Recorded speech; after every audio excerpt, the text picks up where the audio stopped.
Assalamualaikum warahmatullahi wabarakatuh. Saya Elsa Sri Fatma, NIM 1814070021 akan membahas tentang konsep dasar penelitian. Dosen pengampu Dr. Milyasari, SPD, MSI. Pola pikir ilmiah dan non-ilmiah. Pengertian berpikir ilmiah dan non-ilmiah. Berpikir merupakan sebuah proses yang membuahkan pengetahuan. Berpikir ilmiah adalah berpikir yang logis dan empiris. Logis adalah masuk akal, empiris adalah dibahas secara mendalam berdasarkan fakta yang dapat dipertanggungjawabkan, dan menggunakan akal budi untuk mempertimbangkan, memutuskan, dan mengembangkan. Berpikir non-ilmiah adalah kegiatan berpikir yang dilakukan oleh seseorang yang hanya menggunakan akal sehat, perasaan dan prasangka, serta intuisi yang kebenarannya kebetulan diperoleh secara tanpa melalui proses pengumpulan data. Tujuan mempelajari sarana berpikir ilmiah adalah untuk memungkinkan kita untuk menelaah ilmu secara baik. Sedangkan tujuan mempelajari ilmu dimaksudkan untuk mendapatkan pengetahuan yang memungkinkan kita untuk dapat memecahkan masalah kita sehari-hari. Fungsi berpikir ilmiah sebagai alat bantu untuk mencapai tujuan dalam kaitan kegiatan secara ilmiah secara keseluruhan. Dalam hal ini, ilmu merupakan alat bagi cabang-cabang ilmu untuk mengembangkan materi pengetahuannya berdasarkan metode ilmiah. Pada hakikatnya, sarana berpikir ilmiah merupakan alat yang membantu kegiatan ilmiah dalam berbagai langkah yang harus ditempuhnya. Hakikat, tujuan, dan fungsi penelitian pendidikan. Hakikat penelitian pendidikan. Pada hakikatnya, penelitian merupakan suatu usaha untuk menemukan, mengembangkan, dan menguji kebenarannya suatu pengetahuan dan menggunakan metode-metode ilmiah. Menurut Suparmoko, penelitian adalah usaha yang secara sadar diarahkan untuk mengetahui atau mempelajari fakta-fakta yang baru dan juga sebagai penyalur hasrat ingin tahu manusia. Penelitian adalah investigasi yang sistematis, terkontrol, empiris, dan kritis dari suatu proposisi, hipotesis mengenai hubungan tertentu antar fenomena. Penelitian merupakan refleksi dari keinginan untuk mengetahui sesuatu berupa fakta-fakta atau fenomena alam. Perhatian atau pengetahuan awal terhadap fakta-fakta atau fenomena merupakan awal dari kegiatan penelitian yang menimbulkan suatu pertanyaan atau masalah. Sedangkan menurut Fellin, Tripodi, dan Mayer, penelitian adalah suatu cara sistematik untuk maksud meningkatkan, memodifikasi, dan mengembangkan pengetahuan yang dapat disampaikan atau dikomunikasikan dan diuji atau diverifikasi oleh peneliti. Tujuan penelitian pendidikan. Secara umum, beberapa tujuan penelitian yang hendak dicapai termasuk penelitian pendidikan, diantaranya yaitu: pertama, memperoleh informasi baru. Untuk menemukan sesuatu yang baru, bidang pendidikan dilakukan melalui penelitian pendidikan. Artinya, dalam perkembangan pengetahuan, termasuk juga ilmu atau pengetahuan di bidang pendidikan, penemuan sesuatu yang baru mengenai berbagai persoalan pendidikan dapat dilakukan dengan metode atau cara penelitian yang hasilnya berupa temuan-temuan. Karena itu, kegiatan penelitian harus dilakukan dengan cara-cara yang benar, dalam artian dilakukan secara sistematis dan menggunakan metode-metode ilmiah. Yang kedua, mengembangkan dan menjelaskan, yaitu mengembangkan hasil kajian dari suatu kegiatan penelitian, berarti mengembangkan perubahan-perubahan dan kemajuan-kemajuan yang dicapai oleh individu, kelompok, ataupun organisasi dalam kurun waktu tertentu. Menerangkan, memprediksi, dan mengontrol suatu ubahan. Ubahan yang di dalam istilah penelitian disebut dengan variabel. Variabel adalah gejala yang sedang diteliti. Variabel atau ubahan adalah simbol yang digunakan untuk mentransfer gejala dalam data penelitian. Biasanya variabel muncul pada tingkat intensitas yang berbeda sehingga variabel itu adalah variabel label. Fungsi penelitian pendidikan. Secara umum, penelitian mempunyai dua fungsi utama, yaitu mengembangkan ilmu pengetahuan dan memperbaiki praktek. Penelitian dasar, misalnya, mempunyai andil yang sangat besar dalam mengembangkan batang ilmu pengetahuan. Temuan-temuan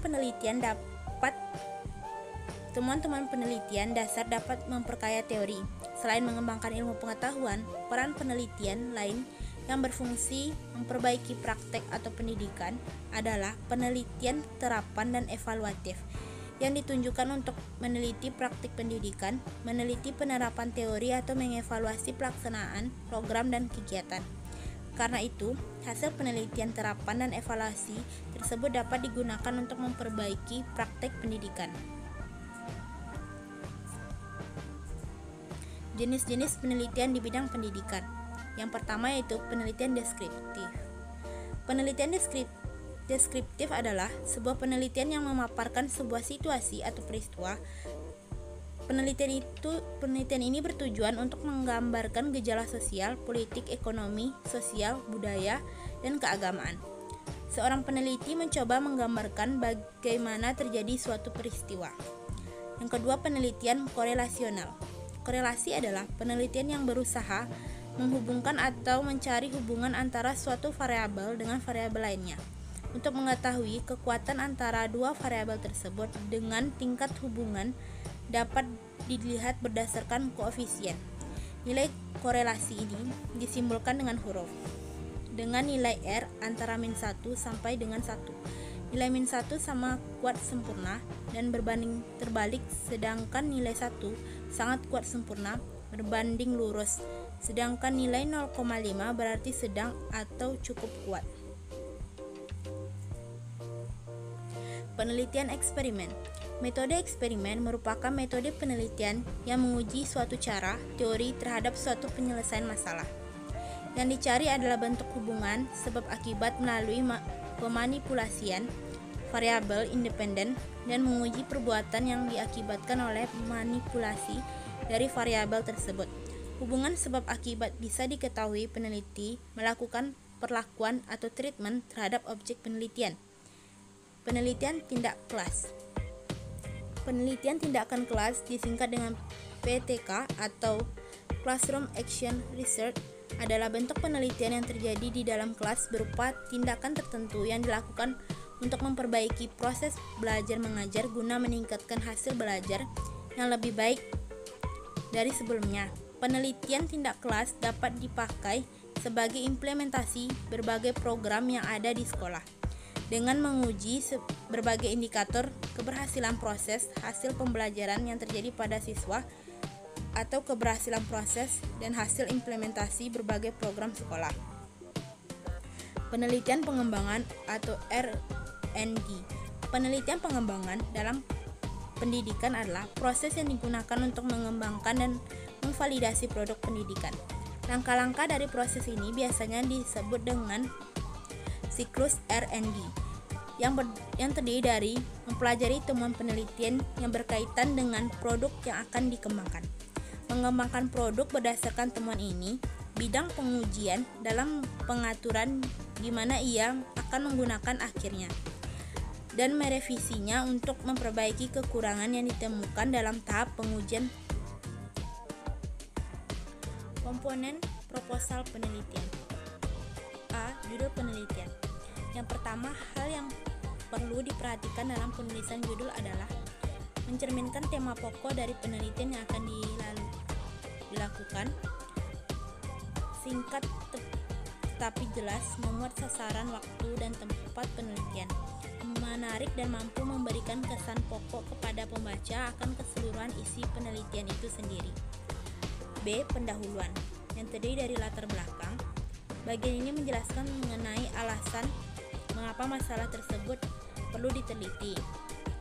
Alasannya perlu didukung oleh studi literatur tentang penelitian-penelitian yang telah dilakukan sebelumnya, serta fakta berupa data empiris yang menunjukkan adanya masalah. Uraian masalah diawali dari hal yang bersifat umum ke hal yang bersifat spesifik. Yang kedua, rumusan masalah. Penelitian rumusan masalah adalah pertanyaan-pertanyaan yang perlu dicari jawabannya melalui penelitian. Sebelum merumuskan masalah, sebaiknya didahului dengan identifikasi dan pembatasan masalah yang kemudian dinyatakan dengan kalimat tanya. Rumusan masalah yang baik akan menampakkan variabel-variabel yang akan diteliti. Tujuan penelitian. Tujuan penelitian merupakan suatu yang ingin dicapai atau diketahui melalui penelitian. Tujuan penelitian mengacu pada rumusan masalah penelitian dan dinyatakan dengan kalimat pertanyaan. Manfaat penelitian. Manfaat penelitian berisi manfaat yang akan diperoleh dari hasil penelitian baik secara teoritis maupun secara praktis bagi berbagai pihak-pihak terkait. C. Tinjauan pustaka.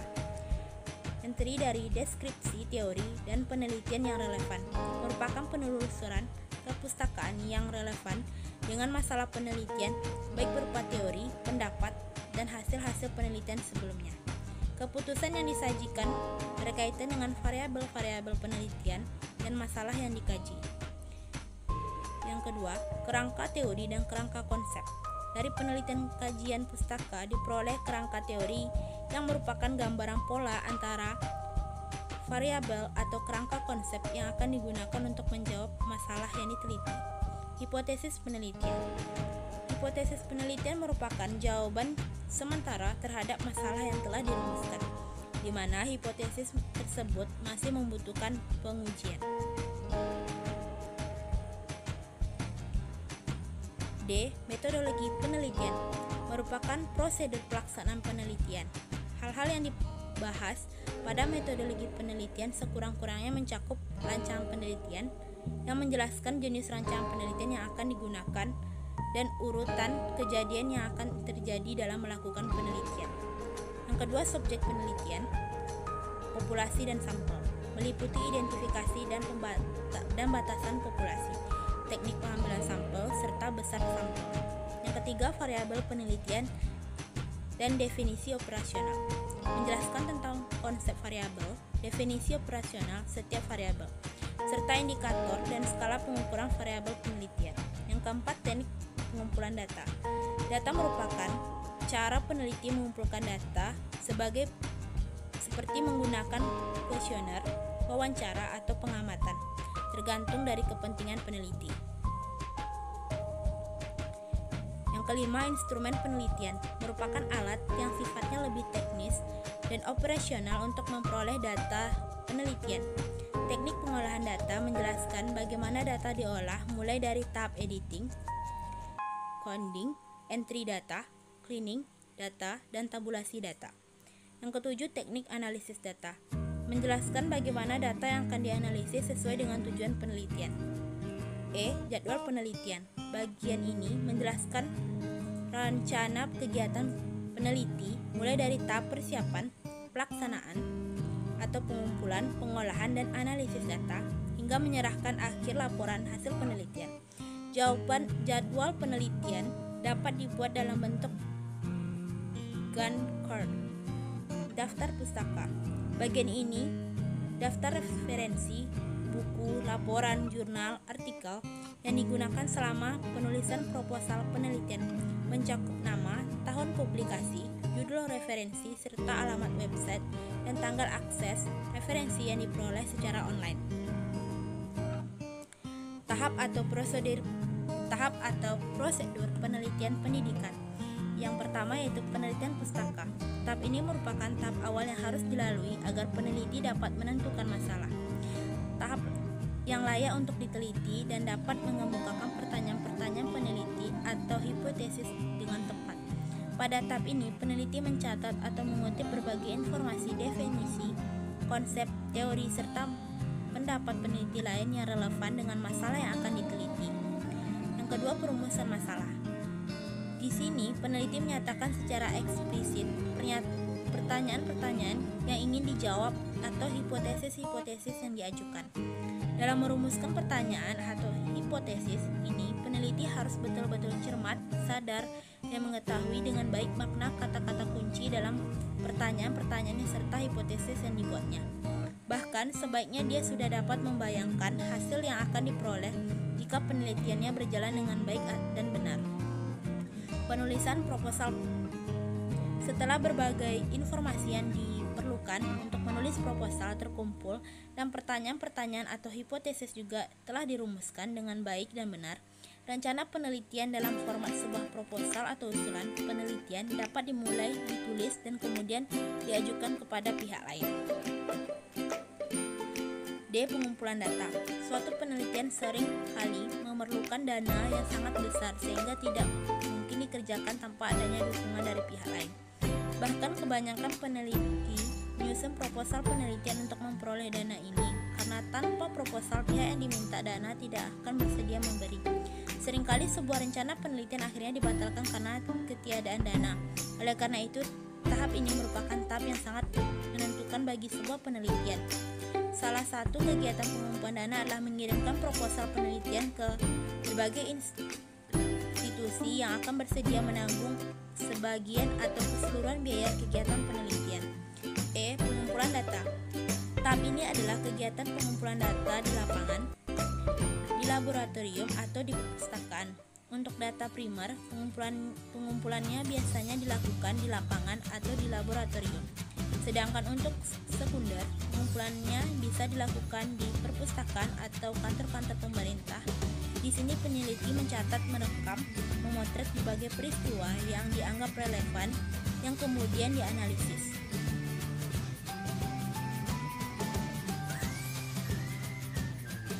Analisis data. Tahap ini merupakan kegiatan memilah-milah data, menginterpretasi data, kemudian menentukan hubungan di antara kategori data yang diperoleh. Tahap ini harus dilakukan setelah data terkumpul. Jika data yang digunakan adalah data kuantitatif dan data kualitatif, metode analisis yang diterapkan pada masing-masing data akan berbeda. Tanpa analisis data, tidak akan muncul hasil penelitian, yaitu jawaban-jawaban atas pertanyaan yang diajukan atau pernyataan berkenaan dengan hipotesis-hipotesis yang telah diajukan di lapangan. G. Perumusan hasil penelitian. Tahap ini merupakan tahap pengambilan kesimpulan tertentu atau mengemukakan pandangan-pandangan tertentu. Berdasarkan analisis yang telah dikerjakan, kesimpulan atau pernyataan-pernyataan ini harus merupakan jawaban atas pertanyaan-pertanyaan yang telah diajukan atau pernyataan mengenai hasil pengujian hipotesisnya, sehingga pernyataan-pernyataan ini tersebut dapat dikatakan sebagai teori-teori yang telah dihasilkan. Penulisan laporan. Penelitian laporan penelitian yang ditulis bervariasi formatnya, biasanya berupa laporan penelitian biasa, biasanya berupa karya ilmiah serta seperti skripsi, tesis, disertasi. Bisa juga berupa artikel untuk jurnal ilmiah atau sebuah buku. Karena berbeda formatnya, masing-masing laporan penelitian juga berbeda isinya. Walaupun perbedaan tersebut tidak sangat besar, ada bagian-bagian tertentu dari laporan penelitian yang harus terdapat pada semua jenis penelitian. Misalnya paparan tentang latar belakang, kerangka teori, metodologi, dan hasil penelitian itu sendiri. Hambatan-hambatan dalam penelitian pendidikan serta solusinya. Kata menghambat dalam Kamus Besar Bahasa Indonesia diterjemahkan sebagai hal, keadaan, atau penyebab lain yang menghambat, merintangi, menahan, dan menghalangi. Sedangkan pengertian dari hambatan adalah sesuatu yang dapat menghalangi kemajuan atau pencapaian suatu hal.